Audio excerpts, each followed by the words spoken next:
The recording's in progress. Okay, thank you for joining, everyone. This is the session on CPT, OPT, and co-op for CEAS students. My name is Kelly Plazbat. I am a program manager in UC International Services. We have James Tenney here with us from UC International Services as well.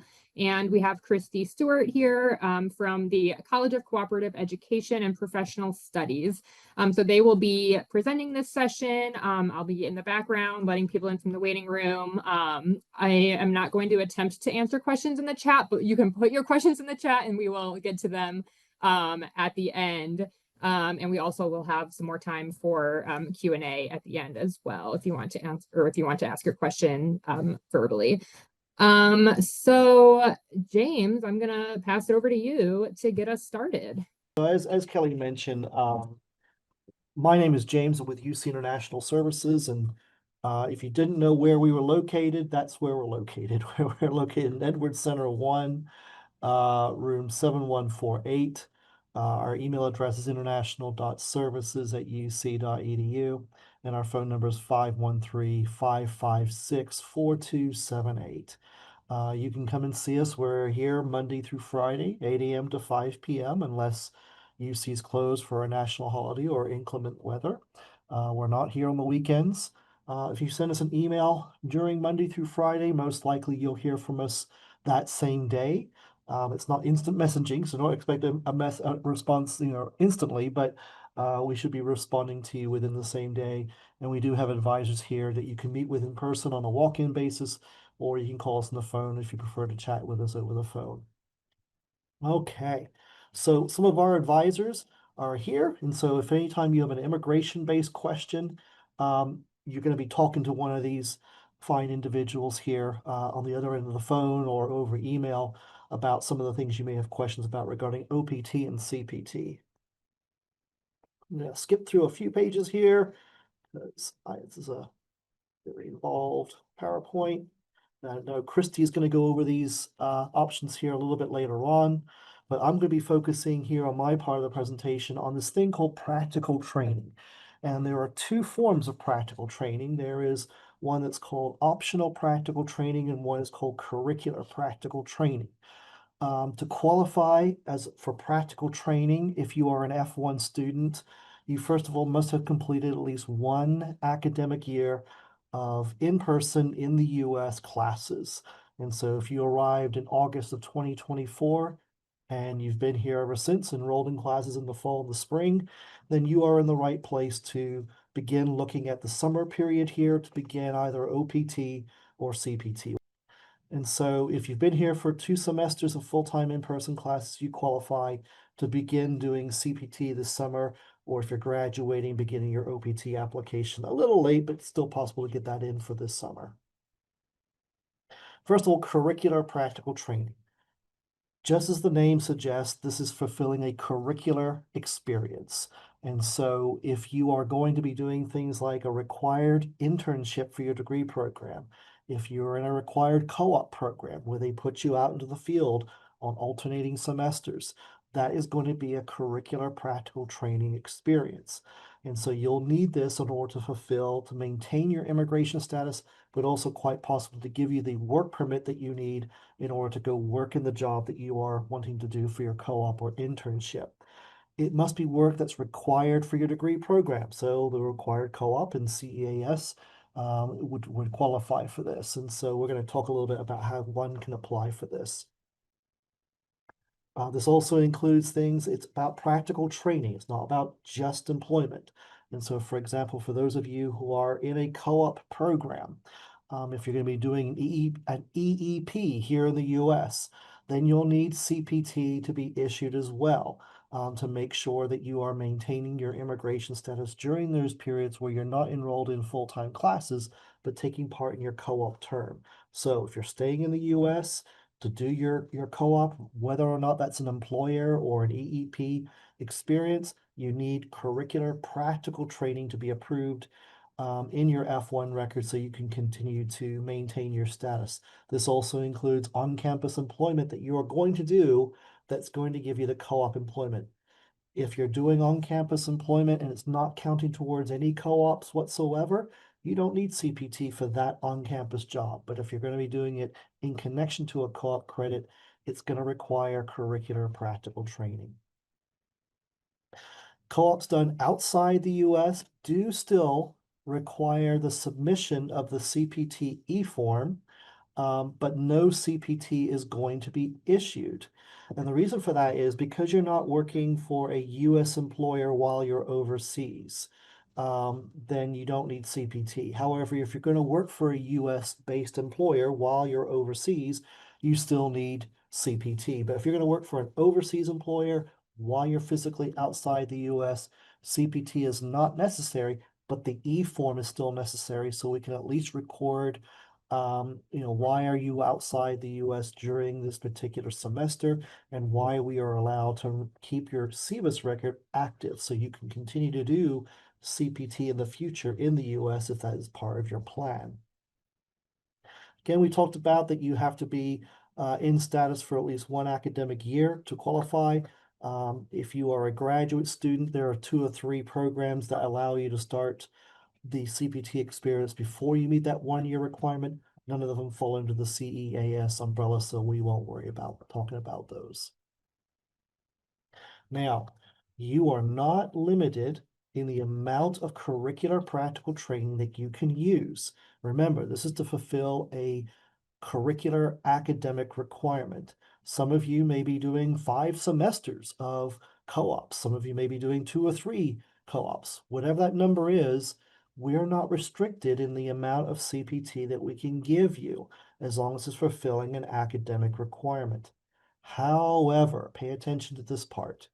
If you do engage or utilize 1 year, which is 365 days or more of full-time CPT, you are no longer eligible for OPT for when you graduate. Let me break that down a little bit further. If you use 11 months and 29 days of full-time CPT, you are still eligible for 12 months of OPT for when you graduate. But once you cross over and do 365 days of full-time CPT, that OPT all goes away. So keep that in mind. Some of you may be in a position where you're going to take a part-time CPT position for an internship class or something. If you're here on this call, part-time does not affect this ratio whatsoever. You can do as much part-time as you want and nothing gets affected.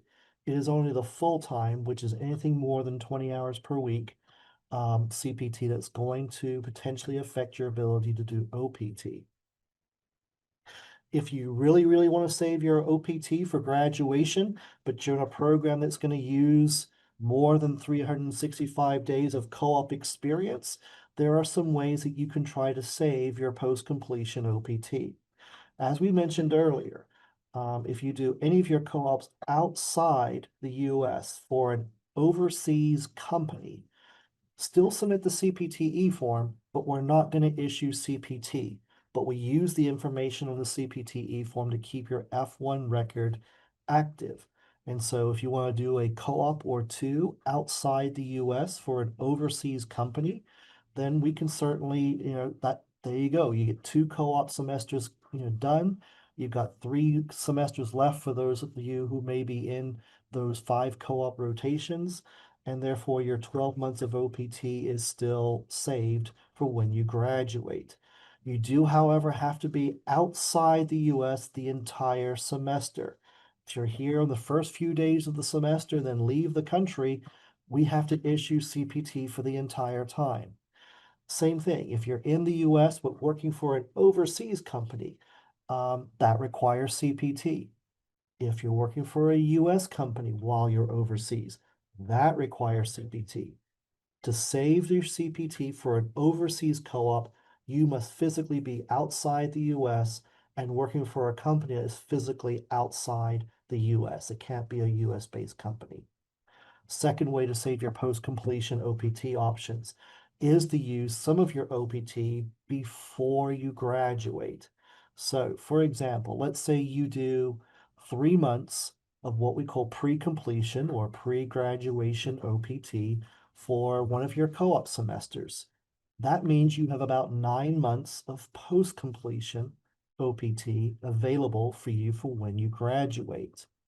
Some of you are going to be in a STEM field. If you are in a STEM field, we'll talk more about that in a little bit here. You get an additional 2 years of optional practical training. Now, one of the qualifications for applying for the STEM extension is that you must be on post-completion OPT. It doesn't matter how long of a period you have left on post-completion OPT. It just matters that you're on post-completion OPT of some kind. So what does that look like? Maybe you're going to use 2 semesters worth of pre-completion OPT full time, which means you're using 6 or so months of OPT. You come to graduate and you have 6 months of full-time OPT left to use of your initial 12 months. You apply for it and you begin working on your 6 months of post-completion OPT. If you are in a STEM field, you can then quickly turn around and apply for the additional 2 years of your STEM extension. And this will still give you 2.5 years of work experience in the US after graduation. So here we are, we have a couple of ways for you to save your post-completion OPT experience if you are in a program which is going to require you to far exceed that 3-4 co-op semester rotation of using CPT. All right. How does one apply for CPT? Well, it starts off with iBearCats Global. You go to that link, you log in, and there's an e-form there called CPT. You submit the details of the job. You do have to have a job offer for your curricular experience, for your co-op experience. You're going to enter the details of that job, when you're going to start, when you're going to end, how is it connected to your curriculum, the job offer letter, for example. And then you are going to indicate who is your, and I'm going to put quotes on this, academic advisor. That's what the academic advisor, that's what's on the e-form, that you have to include your academic advisor. However, if you are in a co-op program, please use your co-op advisor for the academic advisor portion of the e-form. If you are here and you are a graduate student, this is going to be your graduate program director. And so pay attention to that part of the e-form, because if you don't put the correct person on there, then you're delaying this process of getting your CPT issued. Once you click submit on the e-form, that person, that co-op advisor, that graduate program director, is going to get an email from us asking them, hey, does this person really qualify for CPT? Have you reviewed the job, the dates, the parameters? Should we approve this? Hopefully your co-op advisor is going to agree and say, yes, this does meet all the academic requirements. Please approve it. Once we get it, it then takes us about 5 business days to process a new I-20, same CVIS number, but a new I-20 with your CPT listed on page 2. This is going to have your start date, your end date, and your employer information listed on page 2 of your CPT. You cannot begin work until you get the I-20 with the CPT approval. We know everyone's very eager to get their co-op jobs assigned. It takes a lot of work. You've got to get your resume sorted out. You apply, you interview 3 or 4 times with an employer. They finally want to hire you. It's very, very easy to tell the employer on a Friday afternoon, I will start Monday. Don't do that. You still need your work permit. And so don't make promises you cannot keep with your employer as soon as they hire you. Employers are very used to hearing from American employees that they need a couple of weeks or maybe even 30 days to quit a current job and start a new one. And so keep that in mind, that just let them know it's going to take you a couple of weeks to get your work permit sorted out, and they'll understand and help you set up your offer letter and your start date for the date that works for you and for them, for you to have plenty of time to get your CPT processed. There's no point in calling us as soon as you submitted the CPTE form asking us to do it quickly. We work as quick as we can. But it could take 5 business days for us to get to yours and everyone else's requests that go on here at the university. So keep that in mind. Once your CPT is approved, off you go. You turn up for work, show them your passport, your I-94, and your I-20, and you begin to work for your employer. All right. If you have any questions about CPT, put them in the chat. We'll get to those a little bit later on this afternoon. But what we're going to do now is move on to describe optional practical training, or OPT. Most of you are going to save this for when you graduate. Some of you may decide to use it to save some of your co-op CPT time. Everyone in F1 status gets 12 months of OPT per higher degree level. That doesn't mean you can combine them all together. For example, maybe you do a bachelor's but go straight into a master's degree and then graduate. You can't get 24 months of OPT based upon that.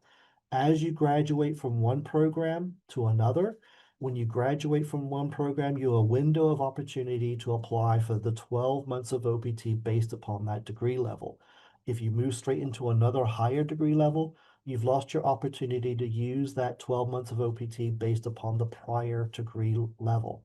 And so, yeah, conceivably, you could graduate with a bachelor's, do 12 months of OPT, go back to school, get a master's degree, get another 12 months of OPT. And if they are in STEM fields, you can apply for the STEM extension for those degrees, although you can only use the STEM extension twice. And so let's say you graduate with a bachelor's degree in engineering. You get 12 months of OPT. You apply for the STEM extension, you get another 2 years of OPT based upon that bachelor's degree. Go back to school, get a master's degree, another 12 months of OPT, because that master's degree perhaps is also in engineering, makes sense. You would get another 2 years of OPT based upon the STEM extension of that master's degree. Come back to school, go get a PhD. Again, you can get 12 months of OPT based upon that PhD degree. But since you've already used those two opportunities for the 2-year extension on those other degree programs, you no longer get any further STEM extensions based upon the PhD level. OPT is recommended on your I-20, but ultimately you're going to get an employment authorization document, or an EAD. Looks a little bit like a US driver's license. We'll have a picture of it here in just a moment. There is a processing time of about 90 days. There's a rumor out there it takes about 12 months to apply for OPT. That's not accurate. Right now they're taking 90 days to process. Although if you're in a real hurry, you can pay a premium processing fee to the Immigration Service, and within 30 business days, they will then process your application for OPT. So for example, maybe you do leave it late and you're graduating in May and you come see me in April to apply for OPT and you've got a job starting in June. Well, you may want to use premium processing to help you get that application approved quickly. But really, if you plan ahead and you know when you're graduating, most of you should not need premium processing. You come see us, 3 or 4 months before you're going to graduate. You apply for OPT, pay the regular processing fee. You're going to get your OPT card back in time. So just be sure to plan ahead. To get started, iBearcats Global. There's under the F1 practical training link, you will find the 12-month, 24-month STEM OPT request e-forms. So upload all the documents it asks, you enter in all the information, you include information about your academic advisor, because at this point your academic advisor knows if you're really graduating or not, and submit the e-form. Your email, we will then email your academic advisor saying, hey, is this guy really graduating? They'll say, of course he is. And then we go ahead and start the recommendation process for your OPT. That can take, again, 5 business days after we get the approval from your academic advisor to make sure that everything is ready to go and have the I-20 issued. And then we will send you instructions on step 2 of the OPT process. And step 2 of that process is to apply for the actual application of OPT through the CIS, US government portal for OPT. On our website, we have the details listed I just spoke about. We even have a video that talks about the USCIS application part of the process to help navigate that. Now, a couple of things here I want to warn you about. If you take no other screenshots at all today, this is the one you want to take a screenshot of if you are going to be applying for OPT, because this messes students up all the time. So do not start the online OPT application through the government website until you have the I-20 from our office. So remember, there's 2 steps to this. There's iBearcats Global to get the I-20, And then the next step is the USCIS portal to apply for OPT. Don't start the portal and then also start iBearcats Global at the same time. Don't start the portal first and then start the iBearcats Global thing. iBearcats Global first, get the I-20, and then go to the USCIS portal. We've had a couple of students every semester who gets this mixed up. They start the USCIS portal while they're waiting for the I-20, and then they find out 3 months later that their application has been denied by the Immigration Service because they did one before the other. So don't get caught like that. Second thing to remember is timing. Timing is everything with OPT. When you're submitting the OPT application through the US government database, you must do so within 30 days of getting the I-20 from our office. So iBearcats Global first. As soon as we give you the I-20, then you have 30 days to submit that into the government database. If you leave it longer than 30 days, your application's getting canceled. Second thing to remember here is you must submit it within 30 days of the I-20 being issued, but no sooner than 90 days prior to your graduation date. So there's a little bit of a small window there you got to pay attention to. If you're graduating in May 5th, for example, we're looking at April, March, February. You're looking at sometime in February is when you want to submit your I-20 for OPT. If you submitted it in January, you're too early. So we will explain this again when we send you the I-20 with this bolded in the email text that we send to you, so you can do the math to make sure that you are submitting it, within the 30-day period of you getting the I-20, but no sooner than 90 days before you graduate. Everything goes well. And so here's what the employment authorization document is going to look like. It's going to look a little bit like a US driver's license. There's your picture. There's going to be a start date here and an end date. No one knows what your start date is going to be or what your end date is actually going to be until you get the card. Now, you do get a choice in what those dates could be, but we don't know what the dates are going to be until the government tells us that, yep, we gave you those dates. This is probably the most difficult decision you'll make in the OPT process. What is my start date? What is my end date going to be on the OPT card when I'm graduating? Your OPT card can begin at any time after graduation within 60 days after graduation. So let's say you're graduating May 1st. So your OPT card can have a start date anywhere between May 1st and 60 days later. So we're looking at roughly June 30th, perhaps as the 60th day. Your OPT card will end 12 months later after the begin date of the OPT card. So the end date is easy. It's just 12 months into the future from the start date. Your big decision is that start date. If you're coming to see me in February because you're planning on applying for OPT, 90 days before you graduate, which is good, most likely you're going to get the start date that you are going to ask for. If you come see me 3 days before you're going to graduate, you're not going to get the start date you are asking for. It's going to be less than 12 months in duration, and we won't know anything about your OPT card. So again, plan ahead. If you come to see me in February saying, you know what, I'm really stuck. I don't know what start date I want to do. One of the things that we will ask you is, well, how is the job market in your field of study? Is the job market really strong and you think, yeah, you know what, I'm going to get a job probably as soon as I graduate. I've been hunting for jobs. I'm on CPT right now for co-op. My employer likes me. He wants to hire me after graduation. Then you know what? You may want to put May 1st or May 2nd as your start date on the OPT card. If you're coming to me and you say, you know what, the job market's pretty rough. I've been looking for several months now and I can't find a job. So you want more time to look for a job, then perhaps the start date of your OPT card is going to be pretty close to that 60th day after graduation. Maybe you are picking June 30th as your start date. And so, yeah, let's go ahead and submit that application in February, which is about 90 days before you graduate. We put a June 30th start date on your OPT card. You continue to look for jobs. And that way, when the card arrives, most likely it's going to have June 30th as the start date. Now, the drawback about that is, let's say it's a bad job market, you put June 30th on your start date, but then you surprise yourself and you get a job offer for May 1st. Fortunately, we can't change the application dates at that point, and so you will be stuck with whatever the government gives you. And if you're planning ahead, most likely it's going to be June 30th.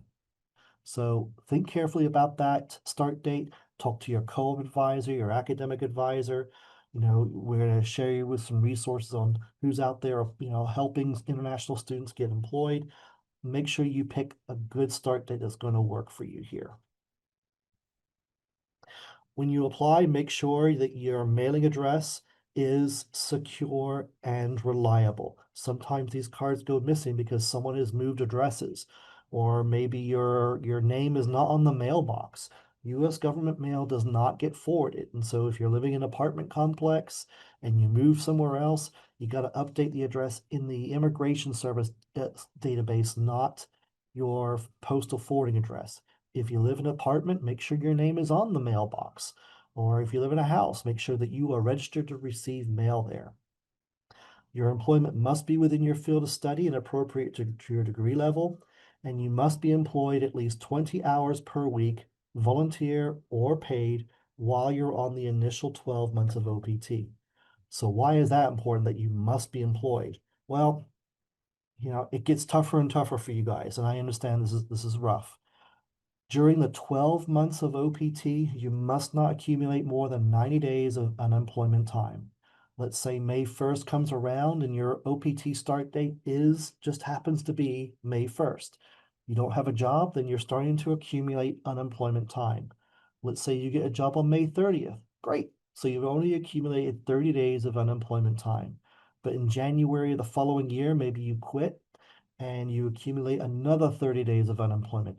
That becomes 60 days of unemployment that you've accumulated. Once you've accumulated 90 days of unemployment, there is no grace period. There is nothing more you can do. Your status is over. And so if you're having a hard time finding a job, when you get to the 60th day of unemployment accumulation, let us know. The sooner you can let us know you're struggling, the more we can put you in touch with resources to help you with your career search, but also to discuss with you some of your immigration options. If you come to see me on day 91, your only option is to leave the country, and I have no magical powers to extend that. During the 12 months of OPT, you can do employment through temp agencies. You can even be a startup. And so that's good news if you want to start up a company with some friends. Anytime you change your address or you change employers, please update that information in iBearCats Global within 10 days. And then finally, just a few differences about the OPT STEM extension period. If you are in a STEM field, you can get 24-month extension on your OPT. The rules are for this very simply. You must currently be on post-completion OPT at the time you apply. You must have a degree in a STEM field that was issued within the last 10 years from a U.S. school. And your employer must be in something called the E-Verify program.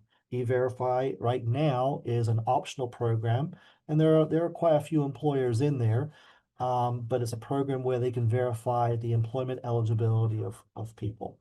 And so if you have an employer in the E-Verify program, you have a STEM degree, and you're currently on post-completion OPT, you can apply for a 2-year extension. STEM fields are listed here in very general terms. If you're here from CEAS, you are likely in a STEM field, so that's the good news there. All employment must be within your field of study and appropriate to degree level. You must be employed, paid. You cannot be volunteering or unpaid. And you must be working at least 20 hours per week to stop the unemployment clock from counting days. And employment through temp agencies and consulting firms may be prohibited. There has to be a direct relationship between who's supervising you and paying you and where you're working. And so keep that in mind as well. Startups at this point are not going to work for you. If you have started up your own company under the 12 months of OPT and continuing to work in that startup must employ you. And they not only must they employ you, they themselves must be in E-Verify. If you are the CEO of the company, then hopefully you've grown that business pretty good in the last 12 months from the OPT period that someone can hire you within that company to continue to do your job as an engineer in that program. You well, perhaps not a CEO at that point, but you're being employed by that company. That's extremely rare, but it's a possibility. But if you can't be self-employed, but if you started up a company, maybe that company's large enough now where they can turn around and hire you as one of their employees. And also the unemployment time does increase to 150 days, but that does count the days that you were unemployed during the 12 months of OPT. Additionally, with the STEM extension only, there are regular reports that are needed every 6 months. Also at the 12-month and 24-month, there are evaluations needed, and also an evaluation and a new form I-983 is required to report those changes anytime you change employers. This is important. Some of our current students have not kept up on the 6-month reporting requirement. They didn't think it was very important, or they missed the emails from our office. They also missed the reminder emails from the US government. This is technically a minor violation, and as we know right now, no one wants to be in any kind of minor violation in case the government decides that is sufficient for them to end their status. So again, we will send you an email reminding you to submit these reports. And you apply for STEM extension, we're going to also send you an email reminding you about all these reports and changes that need to be taken care of while you're on OPT STEM extension. How to apply? Guess what? iBearcats Global is the first step. It then takes us 5 business days to issue the I-20, and then you will start the process in the USCIS OPT portal. Again, your application must be submitted before your current OPT expires, but not more than 90 days prior to it expiring. So the good news here is if you're on the optional practical training, post-completion, 12 months of optional practical training, start contacting us about 3 months before you expire to get reminders of how to go through this process. Even if you apply for the STEM extension a week before your current OPT expires, that's okay. The government will allow you to continue to work for 6 months on your expired OPT card as long as that application for STEM was submitted before your current OPT expires. If you submit it a day later, your status is over. There's nothing we can do about that. For some of you who may be applying for H-1Bs at some point in the future, this is a long way away from most of you, so I'll skim over this pretty briefly. But there is a provision that we can extend your OPT for free if you have currently filed an H-1B, but the H-1B start date has not yet started. To discuss this in brief terms, what you must make sure you have is an OPT card, whether it's for the initial 12 months with the STEM extension that ends after April 1st, and you have a pending approved H-1B scheduled to start October 1st of that same year. Let us know through iBearcats Global, and we can issue you a small extension of time to help cover the gap between the time your OPT expires and the H-1B is potentially starting.